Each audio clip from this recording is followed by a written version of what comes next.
I have been asked many times what troubles me about the way the church is going today. First of all, I'm not wise enough to sit in judgment upon the church. Secondly, I have faith in the promise that the church is going to triumph. Now, the church militant and the church triumphant are two different things. The church triumphant will, however, come out of the church militant. So I'm not discouraged about my church at all. There's going to be a shaking time. And the Lord's servant says, surface readers anchored nowhere will be like shifting sand. That I believe.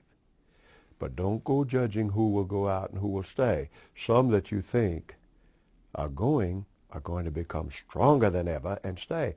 And some that you think were staying are going to walk away, giving heed to seducing spirits and doctrines of devils. They're going to follow people.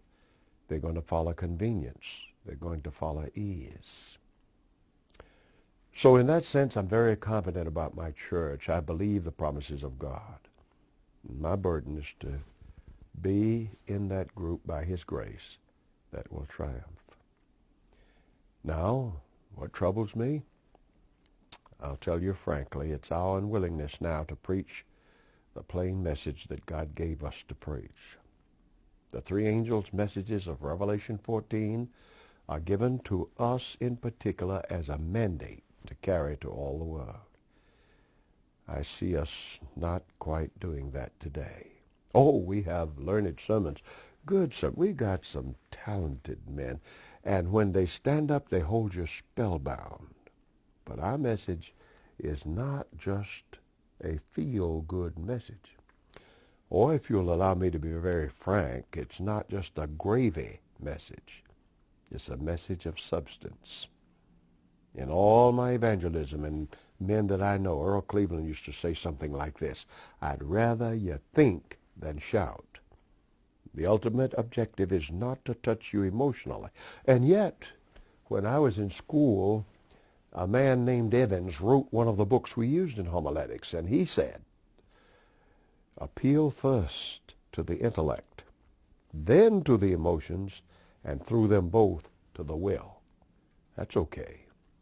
And Ellen White says, when you consider the passion of Jesus, His blood, His death, His suffering, and you are not emotional, it's a sin.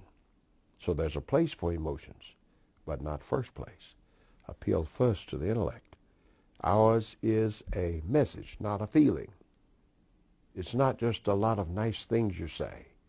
It is a specific message. Now, when I pastored, I tried to do my best, and I had divisions of sermons. Sabbath I called pastoral. Sunday night I called evangelistic. Wednesday night I called apocalyptic. On Wednesday nights I like to talk about the sealing work, the shaking time. These were things especially pertinent to members of the church. And so that's what my burden is today. And yet I know the torch is passed, and young men are going to be used of God to do it. My confidence is strong. But let's get the work done by preaching the message God has given to us. And God has a people, and their reason for existing is to live the knowledge God has given to them. Thus they become models to other men and women everywhere. If you out there are shaken and moved and looking for something better, then here is the model group. These are they that keep the commandments of God and have the testimony of Jesus Christ. We are supposed to model the message in dress, in food, in recreation, and above all, in worship. We don't have to learn worship by watching television. God is looking for those who will worship Him in spirit and in truth.